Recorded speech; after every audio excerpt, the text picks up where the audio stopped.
bought a lot of strawberries. Yes, emergency funds do exist, but what happens in situations where what I do is that I put all those rules and put it into my own system. And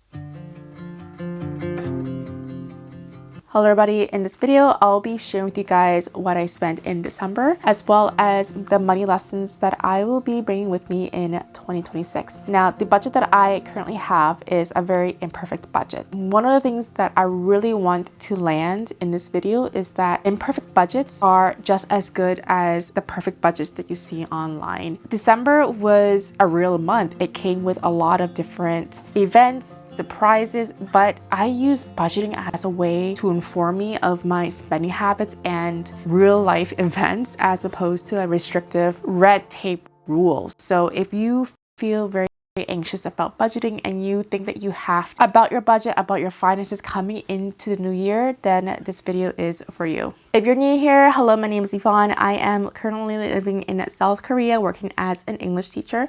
So my salary is in Korean won. However, I have converted it into US dollars. So we're gonna go over my finances for December, what flowed out, and my money lessons that I have learned along the way. We're gonna start off with our expenses. Now, there are categories where I did go over, but instead of me allowing myself to feel shameful or restricted, I view it as more as my money has flowed differently this month because we're in holiday season. There's going to be a lot of expenditures, and so my budget is a tool for me to inform me that December is just going to be a more spendy month, and I'm not going to allow myself to feel bad about it, but I am using my budget as feedback. So you'll notice the categories where I overspent. Some of these spendings are justified, and I'll go over them in a minute. Let's go over our December variable expenses.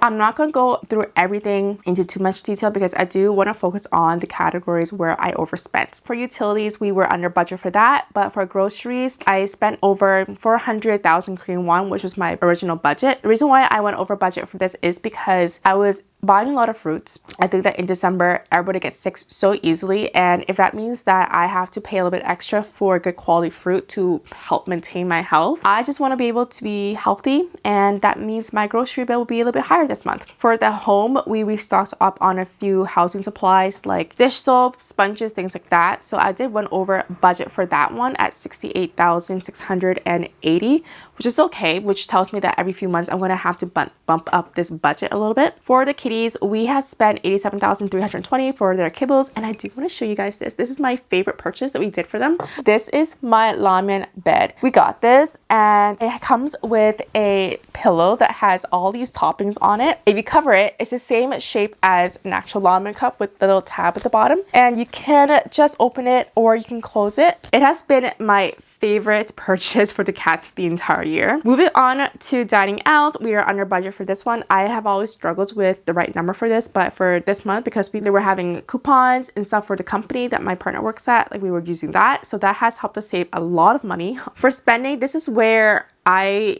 have to have a conversation with you about. I know I spent quite a little bit of money on this. My original budget for this was 250,000. I have spent over that, double that actually. These purchases, this expense was justified. I was having a very busy month socializing with friends. I don't often get to see my friends, especially as an expat living in a different country. So whenever I do have the chance to see my friends and invest in my social relationships, that expense I think is well worth it, even if that means that I went over budget. I also had to stock up on my skincare because my Olive Young, which is a drugstore here, they were having a sale, which I didn't anticipate for lack of good planning. Again, this budget is informing me that for the month of December, it's going to be a little bit more of an expensive month. This also goes into my medical fees. This was a very expensive month for that because we had multiple health checks due to our jobs and because the government does mandate us for us to get health checks every 2 years. We also had multiple dental appointments. So we have spent 731,480. This is combined with me and my partner. Yes, I went over budget for this one. However, this just informs us that every December, I'm just going to have to be more mindful of my spending and my medical fees. For transportation, 40,450.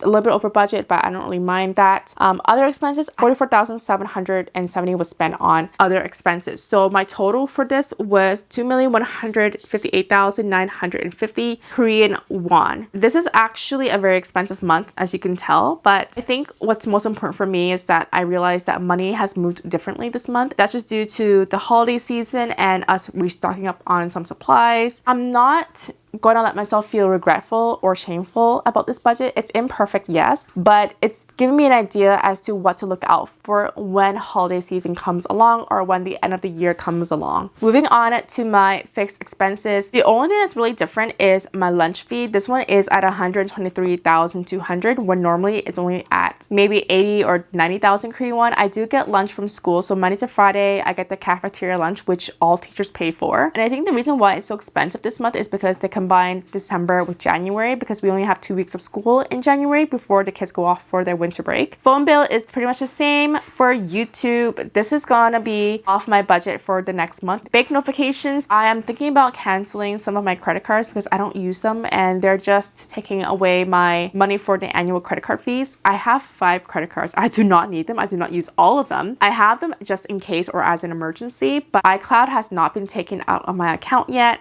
Netflix, same thing. Coupang at 820,944. So this is the credit card that we use for all of our family expenses, including our groceries, our dining out, our date nights. Anything that we share as an expense comes out of this credit card. And the reason why we use it is because it has amazing cashback benefits. So there's that. So this is not really an expense, but more so like a credit card payment. For other bills, there's none. And then for health insurance, I did sign up for private health insurance at 42,740. And then my total bills is at 1,021,284 Korean won or $705 US dollars. As you can see from my budget, there were categories where I was just under budget and there were other categories where I was above budget. And the most important thing to remember is that you don't need to panic when you go over your budget categories. If it happens, it happens. Life is very unpredictable. Imperfection should be anticipated. It should be expected, especially when you're trying to use budgeting as a tool. Don't gaslight yourself into thinking that you are not disciplined with money when things don't go as planned. Now, one of the lessons that I have learned throughout my budgeting journey is to create buffers. Things will happen that you did not plan for.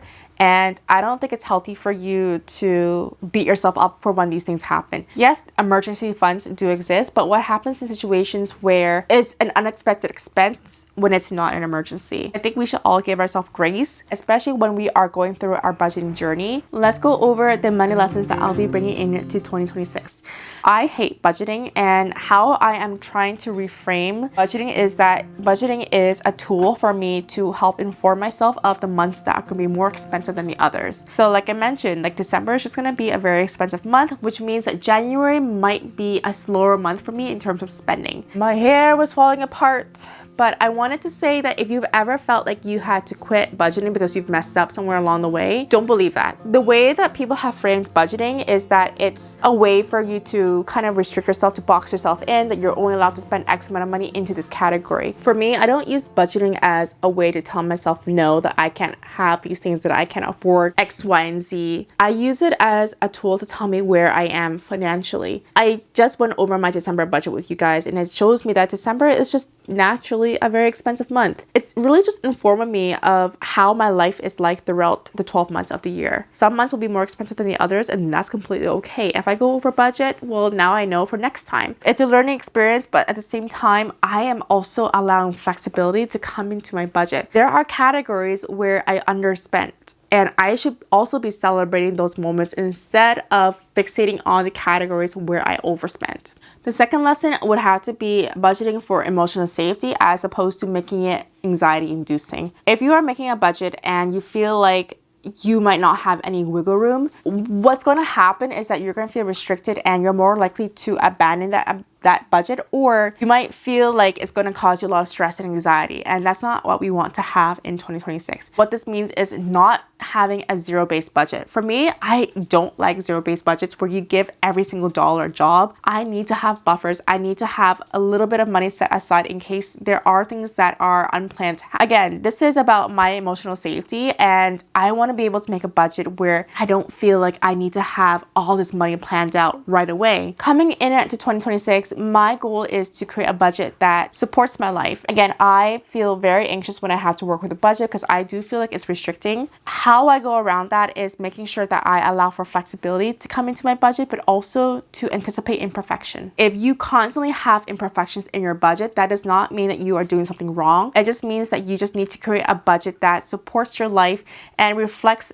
the seasons of your life a little bit more. And if that means moving things around, changing different categories, then so be it. The last thing that I want to mention before I wrap up this video is that when you are trying to find a budget that works for you, it's completely okay for you to make your own rules. You don't have to budget the way that I do or another YouTuber does. You don't have to follow a strict 50-30-20 rule or zero-based budgeting. What I do is that I put all those rules and put it into my own system and my own style because that's what works for me. Budgeting is so personal, especially because it's called personal finance for a reason. And that means that you have to make it work for you in your personal circumstances and your personal style. Regardless of what that looks like, keep doing it. It doesn't need to work for somebody else. It doesn't need to make sense for somebody else. As long as it makes sense for you, then keep doing it. Keep thriving. That's everything that I have for you today. I hope that this video was helpful for you. Feel free to like, comment, and subscribe if you like. If not, that's completely okay. But I will see you guys in the new year. Bye now.